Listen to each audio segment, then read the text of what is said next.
A little black girl decides to expose the truth about the school bus driver. Her mother, determined to protect her daughter, begins an investigation and uncovers secrets that have been hidden for years. She wants not only to protect her daughter, but also to fight for the safety of all students. So, what is the truth that has been concealed?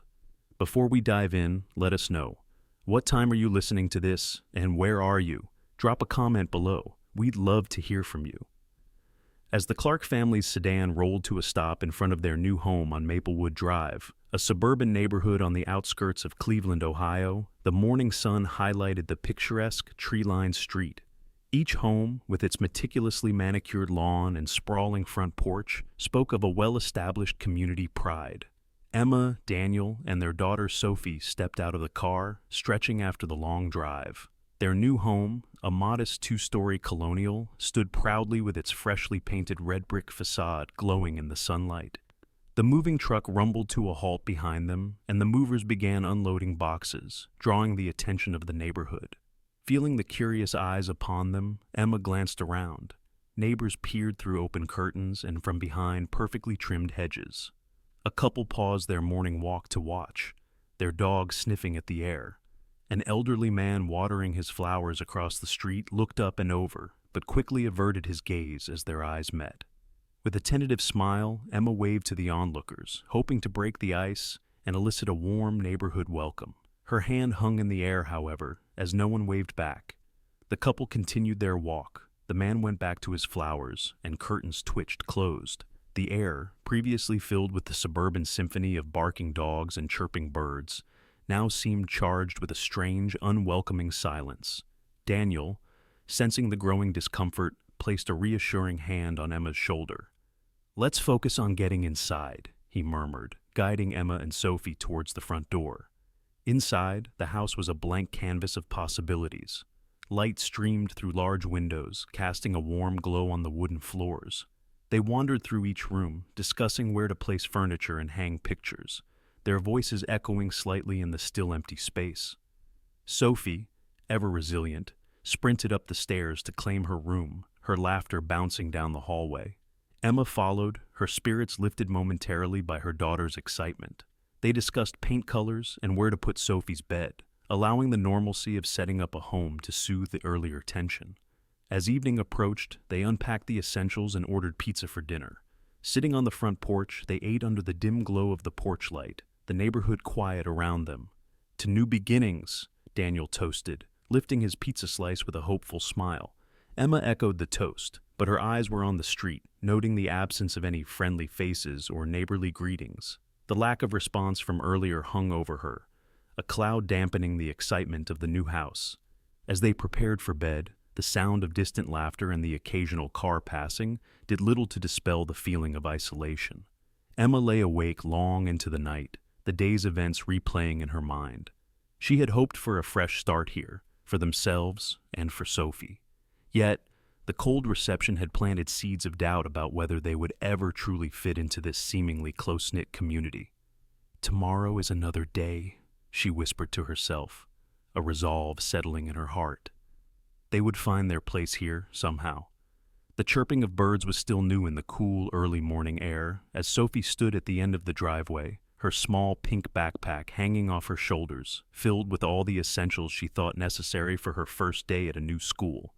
Emma and Daniel stood behind her, both offering reassuring smiles, although their stomachs churned with parental concern. "Remember, you can always call us if you need anything, okay?" Daniel said, adjusting Sophie's backpack. Emma knelt down to Sophie's level, tucking a loose strand of her hair behind her ear. "And tell us everything when you get home," she added, her voice a gentle whisper, meant to soothe both Sophie and her own nerves. Sophie nodded, a mix of nervous excitement and trepidation in her wide eyes, as she watched the yellow school bus turn the corner and rumble towards her. The bus, bright and loud in the quiet of the suburb, seemed too large for the narrow street. Mr. Jeff Hartman, the bus driver, greeted her with a warm, if somewhat forced smile as he pulled to a stop in front of her. "Morning, you must be Sophie," he said, his voice gruff but friendly. "Welcome aboard." Sophie hesitated, looking back at her parents one more time before climbing the steps into the bus. Emma and Daniel waved, their smiles tight and their hearts racing with every step Sophie took. As the bus doors closed, Emma felt a sharp pang of worry. She knew the significance of this moment, the start of many days where Sophie would have to navigate her new environment alone. The bus pulled away, and as it did, Emma caught sight of Mr. Hartman's eyes in the rearview mirror. There was an unreadable expression that lingered just a moment too long. She shivered slightly, brushing off the chill as just first-day jitters. Back inside the house, after the bus had disappeared from view, Emma poured herself a cup of coffee, her mind racing with all the possibilities of what Sophie would experience in her new school. She and Daniel sat at the kitchen table, a habit they had started since moving, where they would talk and share before starting their day. "How do you think she'll do?" Daniel asked, breaking the silence. Emma sighed, staring into her coffee. "I think she'll be great. It's just, I noticed something off about the bus driver. Can't put my finger on it." Daniel reached over, squeezing her hand. "She'll be fine. Let's give it some time." Throughout the day, Emma found her thoughts drifting back to Sophie. She remembered the way some of their new neighbors had looked at them the previous day, the curiosity mixed with a hint of something colder. She hoped Sophie would be spared from such scrutiny, but deep down, she knew it was a possibility she might face challenges. Late in the afternoon, when the sound of the bus's engine echoed through the neighborhood, Emma was at the window, watching. Sophie descended the bus steps with a small smile, but it didn't reach her eyes the way it usually did. "Hi, sweetie. How was your day?" Emma asked as she opened the door. "It was okay," Sophie replied, her voice neutral, her usual bubbly demeanor dimmed. As they walked back into the house, Emma kept a close eye on Sophie, noting the way her shoulders slumped slightly. Dinner that evening was filled with attempts to draw out more details from Sophie about her day. She spoke of her teachers, the classroom, and a few friendly faces, but there was a hesitation in her voice that Emma couldn't ignore. Later, as Sophie went to bed and the house quieted down, Emma shared her concerns with Daniel. "I think there's something she's not telling us. Something about the school, perhaps." "We'll keep an eye on it," Daniel assured her. "Let's see how the next few days go." Emma nodded, but as she lay in bed that night, the unease nestled in her chest remained. The first day had passed, but it was just the beginning, and Emma knew that her vigilance would be crucial in the days to come. The weeks trickled by, each day marked by Sophie's increasingly subdued demeanor as she returned from school. At first, Emma hoped that her daughter was merely adjusting to the new environment and the changes it brought. However, as days turned into weeks, the subtle shifts in Sophie's behavior began to paint a concerning picture that Emma could no longer dismiss as mere adjustment issues. Sophie, once a chatterbox full of stories about her day, now responded with short, non-committal answers. "School was fine," or "nothing much happened," became her usual responses when Emma probed for details about her day. The light in her eyes seemed to dim, and her once enthusiastic recounts of school activities dwindled to almost nothing. Emma's concern escalated one brisk autumn evening, as she and Daniel watched Sophie from the kitchen window, playing listlessly in the backyard. The sight was enough to convince Emma that something was deeply wrong. "Daniel, have you noticed Sophie doesn't talk much about school anymore?" Emma asked, her voice laden with worry, as she handed a mug of coffee to Daniel. Daniel sipped his coffee, nodding slowly. "I have, and she seems quieter, doesn't she?" "Something's not right. It's more than just being quiet. I think it might have something to do with the school," Emma said. Deciding to address the issue head-on, Emma approached Sophie that evening, sitting beside her on her bed as she prepared to tuck her in. "Sophie, honey, you know you can talk to us about anything, right? If something or someone at school is bothering you, you can tell me." Sophie paused, her expression somber, then nodded slowly. It's Mr. Hartman. He's not very nice sometimes." Emma's heart sank. "What do you mean, Sophie? Can you tell me what happened?" "He yells sometimes, not just at me, but at other kids too. He's really loud, and it's scary." Sophie's voice trembled as she clutched her stuffed bear closer. "And sometimes he says really mean things about where people come from or how they look." Her eyes, wide and fearful, barely met Emma's as she whispered these last words.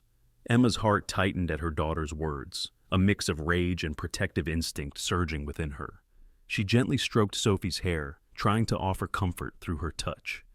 "I'm so sorry you had to hear those things, sweetheart," Emma said softly, her voice firm with resolve. "You did the right thing by telling me. We're going to handle this, okay? No one should make you feel scared or sad like that, especially not someone who's supposed to keep you safe." Emma held Sophie close, her mind racing but determined. "Thank you for telling me, sweetheart. I promise we'll sort this out." The next morning, Emma took action. She decided to follow the school bus after dropping Sophie off at the bus stop. Parking a safe distance away, she watched as the children interacted on the bus, noting nothing overtly alarming, but feeling the tension in her gut tighten as she saw Mr. Hartman's stern face in the rearview mirror. Later that day, Emma visited a neighbor, Mrs. Walters, tending to her rose bushes in the front yard, the afternoon sun casting long shadows on the lawn. She approached with a friendly smile. "Hi, Mrs. Walters, do you have a moment? I wanted to talk to you about something that's been concerning me." Mrs. Walters stood up, wiping her hands on her apron, and greeted Emma with a cautious smile. "Of course, Emma. What's on your mind?" "It's about the school bus driver, Mr. Hartman," Emma began, watching Mrs. Walters' reaction closely. "Sophie has been quite upset by some of his behavior. She mentioned that he yells a lot and makes some unsettling comments. I was wondering if you've heard anything similar from other parents or children?" Mrs. Walters' expression shifted subtly, a hint of discomfort flickering across her features before she composed herself. "Well, Emma, you're new here. Mr. Hartman has been driving our kids for years. He's a bit rough around the edges, but he's been a part of this community for a long time. Perhaps it's just a misunderstanding. Kids can be quite sensitive these days, and sometimes new families take a while to get used to the way things are done around here." Emma felt a sting at the insinuation that she might be overreacting. "I understand he's been here a long time, but the things Sophie is saying don't seem like simple misunderstandings. She's genuinely frightened, and I'm concerned there might be more to it." Mrs. Walters sighed, her tone softening a bit. "Look, Emma, I haven't heard any complaints myself. People know him well, and he's been a reliable driver. Maybe give it some time, see if things settle down. It might just be the adjustment period for Sophie." Emma nodded, though she felt far from reassured. "Thank you for your time, Mrs. Walters. I appreciate it." As she turned to leave, her resolve hardened. The conversation had not gone as she hoped, but it clarified that she couldn't rely solely on others to take her concerns seriously. Frustrated but undeterred, Emma realized she needed more concrete evidence or testimony from others to confront the school effectively. That evening, she discussed the issue with Daniel. "I'm going to talk to other parents. There has to be someone else who sees what's happening." "Be careful, Emma," Daniel cautioned, always the voice of reason. "We need to be sure before we make any accusations." Determined, Emma nodded. "I will. Sophie deserves to feel safe. All the kids do." As Emma lay in bed that night, her resolve solidified. She would not let this rest. Tomorrow, she would start by talking to other parents at the bus stop. Someone else must have noticed something. She had to make things right, not just for Sophie, but for any child who might be suffering in silence. The brisk morning air nipped at Emma's cheeks as she stood somewhat inconspicuously at the edge of the bus stop, coffee in hand, watching as children clambered aboard the school bus. She greeted a few parents, trying to strike up casual conversations that could perhaps shed some light on Mr. Hartman's behavior without coming off as prying or alarmist. "Morning, Emma. Chilly today, isn't it?" greeted Janet, a mother of two who lived a few houses down. "Definitely needs getting used to," Emma replied, smiling. "By the way, Janet, have your kids ever mentioned anything about the bus rides? Just trying to get a feel since Sophie's still adjusting." Janet hesitated, her eyes darting towards the bus where Mr. Hartman was helping a young child up the steps. "Well, they've mentioned Mr. Hartman can be a bit gruff. But, kids can be more sensitive to strict adults. Why? Is Sophie having a hard time?" Emma noted the careful neutrality in Janet's tone. "A bit, yes. She finds Mr. Hartman a bit scary. I'm just gathering if it's just her adjustment or something more. I'll ask the kids again and let you know if they say anything specific," Janet offered, before waving her kids goodbye as they boarded the bus. Encouraged yet cautious, Emma spent the next few days engaging with other parents, gathering snippets of information that ranged from vague unease to outright dismissal of any problems. It seemed many were either unaware of or unwilling to confront any issues, likely due to Mr. Hartman's long tenure and established reputation. Frustrated but not deterred, Emma knew she needed more tangible evidence. One morning, she decided to follow the bus in her car. She observed from a distance, noting how Mr. Hartman interacted with the children. Nothing overtly aggressive occurred, yet his stern demeanor and sharp stops spoke silently of a less than warm environment. Determined for more concrete evidence, Emma reached out to a parent she had met at a PTA meeting, whose child had once complained about Mr. Hartman. Over coffee, the parent confided that her son had been on the receiving end of Mr. Hartman's harsh words and intimidating glares. "He told me once that Mr. Hartman yelled at him just for asking if he could open a window," the parent whispered, as if afraid of being overheard. "I thought he was exaggerating. Kids, you know. But now, hearing this from you, I'm not so sure." Armed with this new information, Emma felt a surge of both vindication and worry. She knew she couldn't let this go. That afternoon, she made a call that she had been dreading, yet knew was necessary. She contacted a human rights attorney, known for dealing with school-related issues. "Miss Clark, how can I assist you?" The attorney, Miss Grant, had a calm, authoritative voice that immediately put Emma at ease. Emma took a deep breath and laid out everything she had observed and gathered, her voice steady but tinged with concern. "I believe there's a real issue here. My daughter and possibly other children are being subjected to an intimidating environment by their bus driver. I need guidance on how to proceed to ensure their safety." Miss Grant listened intently, asking pointed questions and taking notes. "Gathering more statements from other children and parents will be crucial," she advised. "Document everything, and let's prepare for a possible meeting with the school board. It's important that we approach this carefully and backed by solid evidence." Emma hung up the phone, feeling a mix of fear and determination. She looked over at Sophie, playing quietly in the living room, her innocence a stark contrast to the weight of the situation. Emma knew the path ahead would be challenging, but she was resolved to see it through, not just for Sophie, but for all the children who deserved a safe ride to school. The crisp autumn morning air was filled with the usual bustle of children waiting for the bus as Emma stood discreetly aside, watching with an increasingly protective gaze. Her recent talks with other parents and her observations had only deepened her resolve to protect not just Sophie, but all the children who seemed slightly on edge as they clambered aboard Mr. Hartman's bus. Today, however, something was different.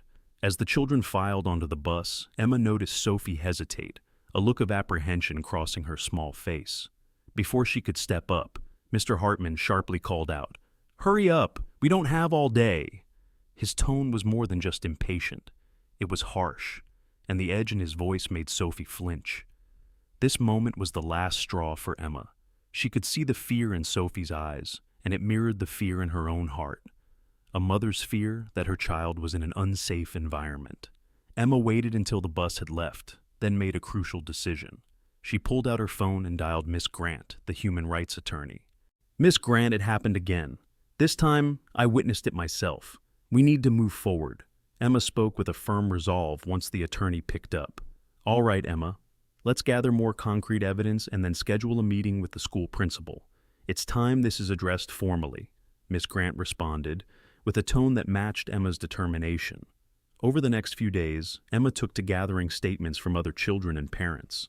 Some were hesitant, but Emma's sincerity and obvious concern for the children's welfare encouraged a few to come forward. They shared similar stories of Mr. Hartman's intimidating behavior, providing the evidence Miss Grant had advised her to collect.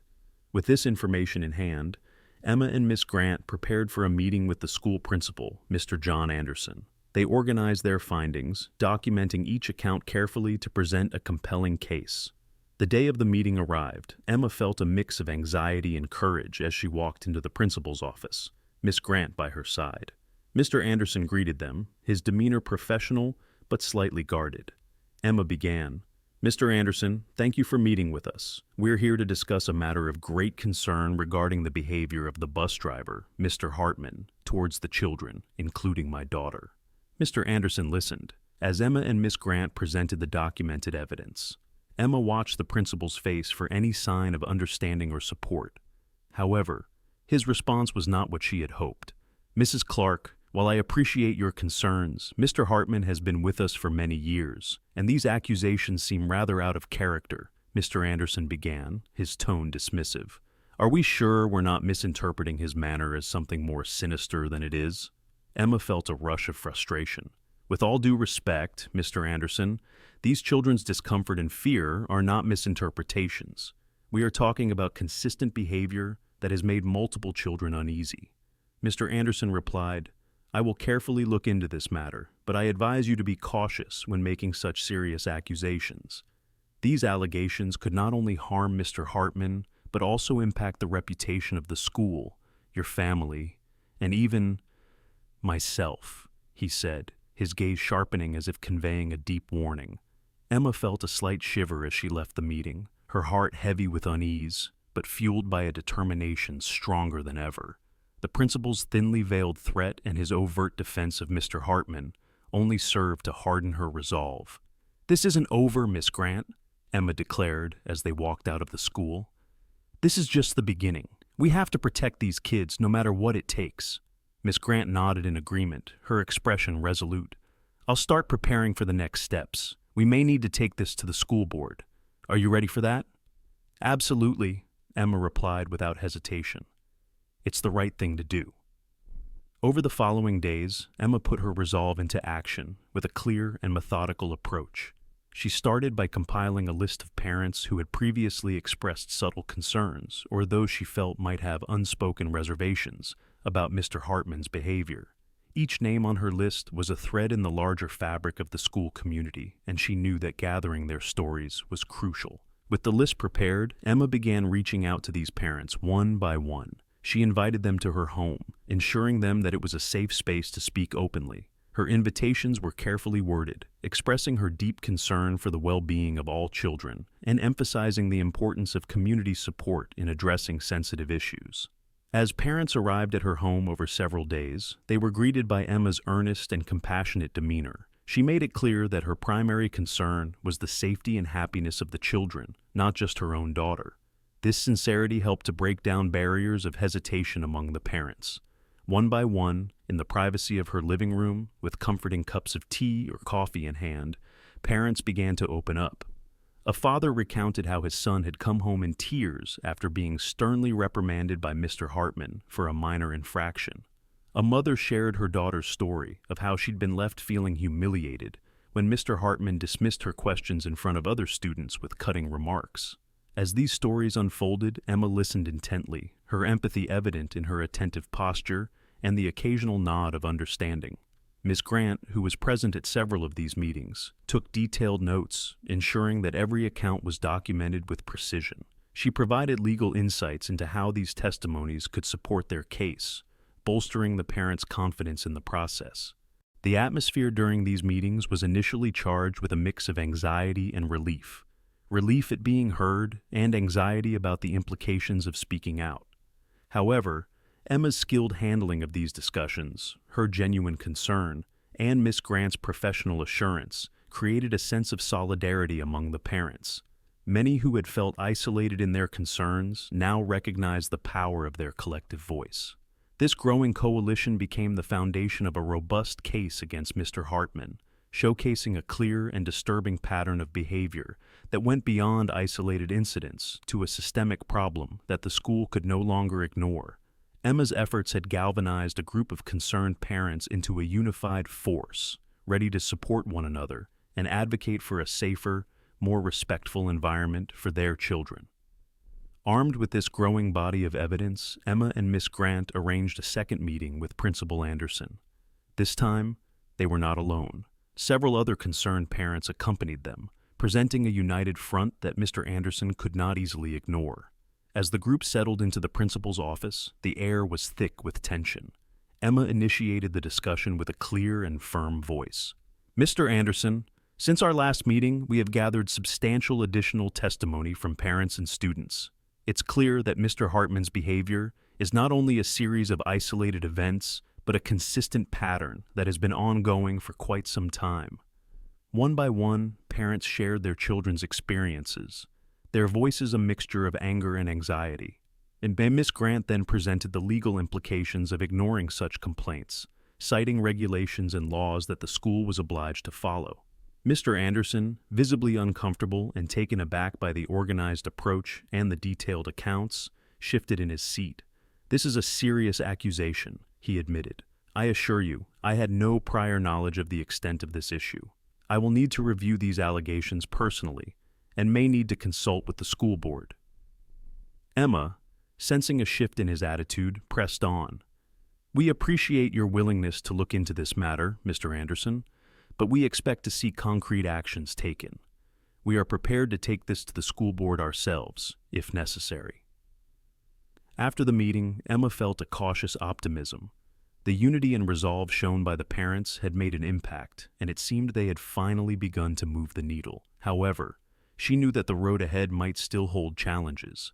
In the following weeks, under pressure from the community and the threat of legal action, Mr. Anderson initiated a formal investigation into Mr. Hartman's conduct. An independent review was conducted, which involved interviews with students, parents, and school staff. The investigation confirmed the troubling pattern of Mr. Hartman's behavior towards students. Faced with the findings, Mr. Anderson had no choice but to act. Mr. Hartman was suspended pending a further decision by the school board.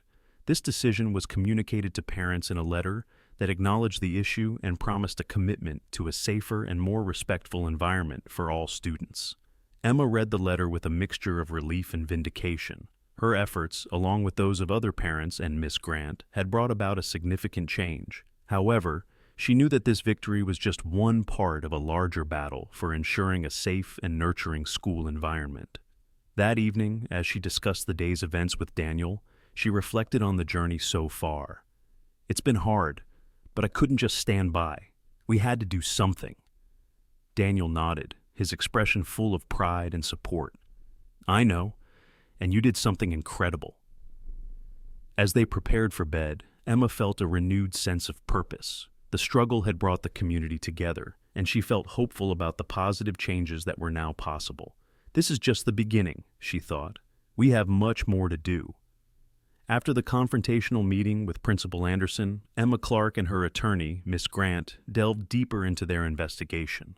They uncovered that the principal had been concealing complaints from parents for years, effectively silencing concerns about Mr. Hartman's behavior towards the students. Their discoveries painted a picture of a systematic failure that prioritized the school's reputation over student safety. Further digging revealed a shocking family connection. Mr. Hartman and Mr. Anderson were cousins, which explained the long-standing cover-up and the leniency Hartman had enjoyed. This nepotism had allowed misconduct to go unchecked and created an environment where the safety of children was compromised. The investigation also brought to light financial discrepancies, suggesting that Principal Anderson had been misappropriating school funds. These funds, intended for school activities and resources, had been siphoned off for personal gain, adding another layer of corruption to the already damning findings. Armed with this information, Emma and Miss Grant arranged a private confrontation with Mr. Anderson. They hoped to leverage their findings to force a change in leadership at the school and ensure such negligence would not continue. However, the meeting took a darker turn than Emma had anticipated. As they meticulously laid out the damning evidence across Mr. Anderson's desk, reports of ignored parental complaints, and undeniable proof of financial misconduct, the atmosphere inside the small office grew oppressively tense. Mr. Anderson's face, initially a mask of composed denial, slowly twisted into an expression of barely controlled rage. "You really have no idea what you're getting into, do you?" Mr. Anderson's voice was a low growl, his eyes narrowing into slits as he leaned across his desk, bringing his face dangerously close to Emma's. His hands were clenched so tightly that his knuckles whitened. "This isn't some simple misunderstanding you can prod at until it unravels. This is the real world, Miss Clark. I suggest you back off now, or you're going to unleash consequences you're not prepared to handle." Despite the icy fear that prickled down her spine, Emma's resolve hardened like steel. She met Mr. Anderson's menacing stare without flinching, her voice steady and commanding. "We know precisely what we're dealing with, Mr. Anderson, and we are fully prepared," she responded, her tone laced with steely resolve. "This evidence isn't just a collection of mistakes. It's a pattern of negligence and outright corruption under your administration. You've compromised the safety and well-being of children, our children. We will not be bullied into silence by your threats." Mr. Anderson slammed his fist onto the desk with a force that made the scattered papers flutter. Rising to his full height, he towered over Emma, his face contorted with fury. "Do you think you can just march into my office and dismantle decades of my career?" he barked, his voice booming through the cramped space. "You're playing with fire, Miss Clark. I have protected this school through crises that would have broken lesser people. Your petty crusade won't change that."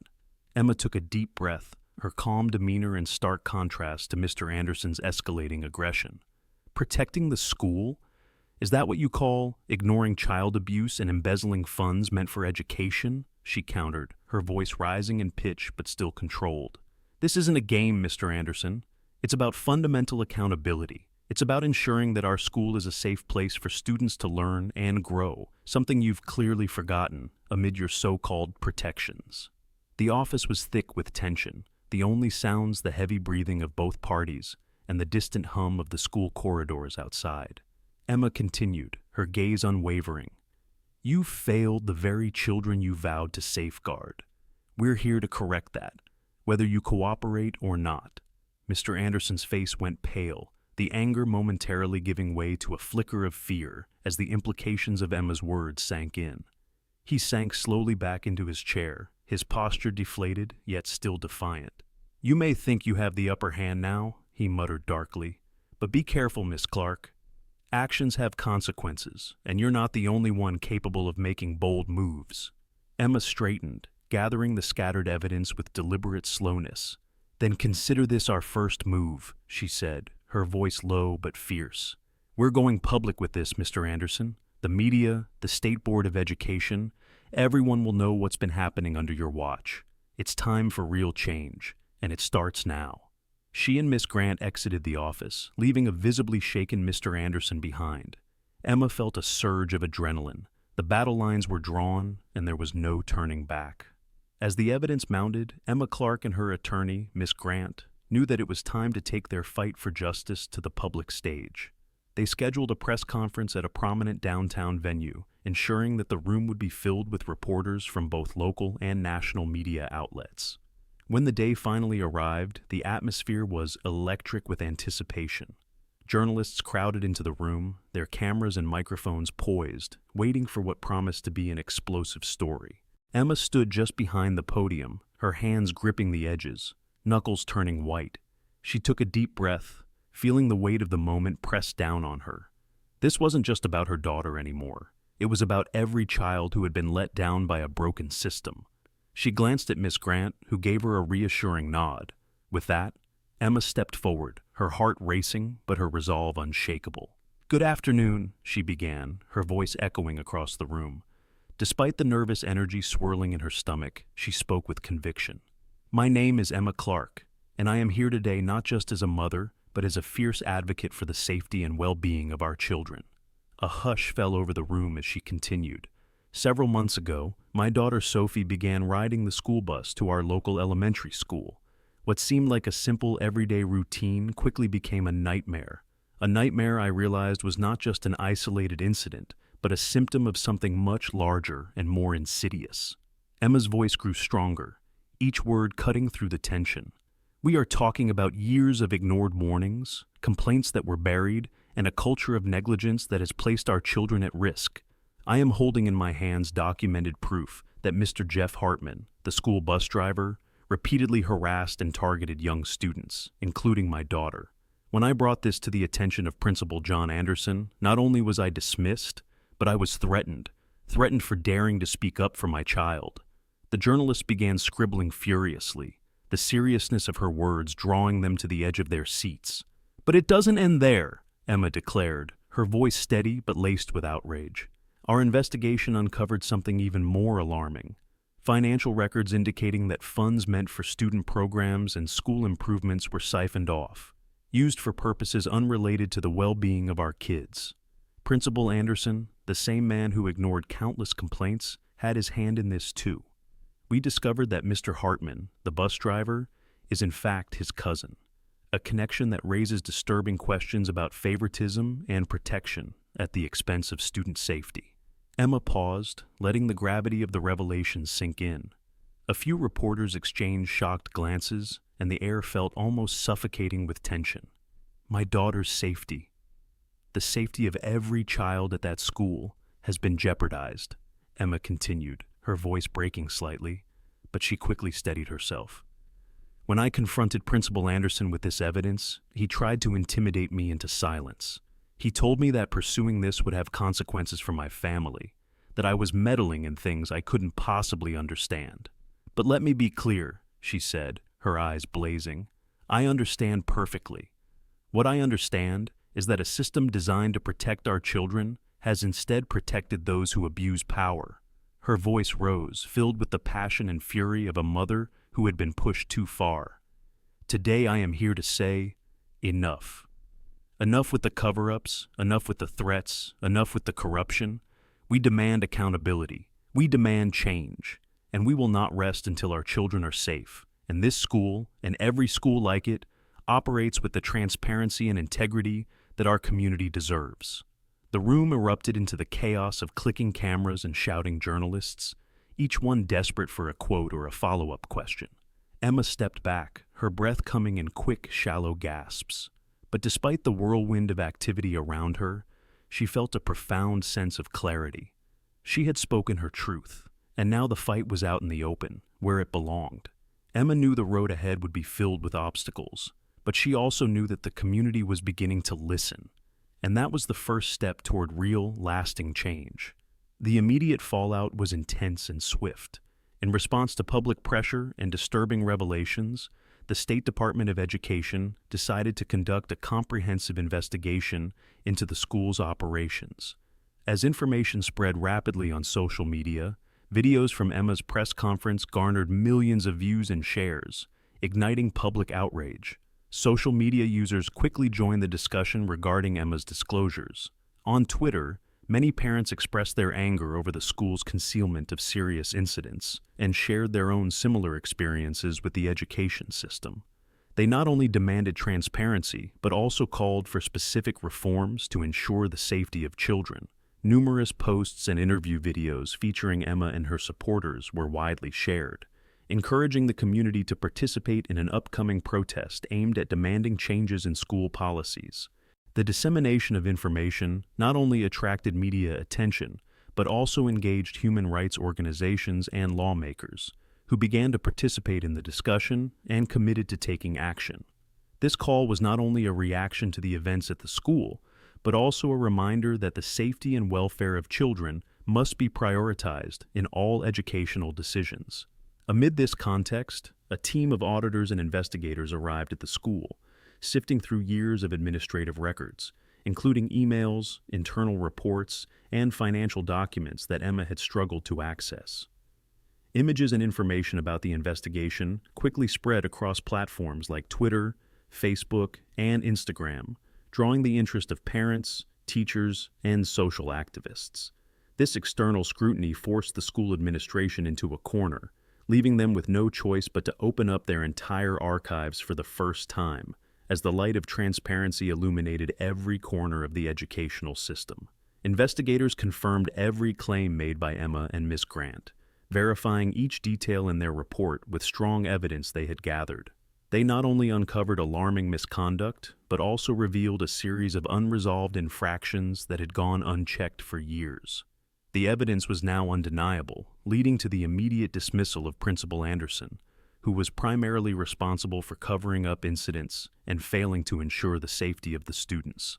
Following Anderson's departure, legal proceedings were swiftly initiated. He faced multiple serious charges, including corruption and endangering the welfare of children, allegations that not only shook the community, but also raised significant questions about the management of the education system. Simultaneously, Mr. Hartman, who had already been suspended, was officially terminated.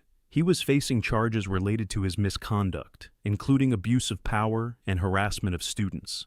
The first major reform was the introduction of comprehensive training programs focused on diversity and sensitivity. All staff, from teachers to administrative personnel, were required to participate. These training sessions, led by experts, covered topics such as implicit bias, cultural awareness, and the importance of fostering a learning environment where every child, regardless of their background, could feel safe and valued. Educators learned to identify signs of harassment and discrimination and were trained in appropriate responses. Additionally, the administration implemented an anonymous reporting system. Colorful, large posters were displayed throughout the school, explaining how students and parents could report any issues without fear of retaliation. A digital platform was also established, allowing students to express their concerns safely and confidentially. This new system aimed not only to address bullying and harassment, but also to hold the administration accountable, creating a direct line of communication that could not be ignored or brushed aside. As these changes began to take shape, Emma observed with cautious optimism. Her struggle had been long and arduous, filled with moments of doubt and fear, but witnessing the positive impact of these reforms instilled a sense of hope within her.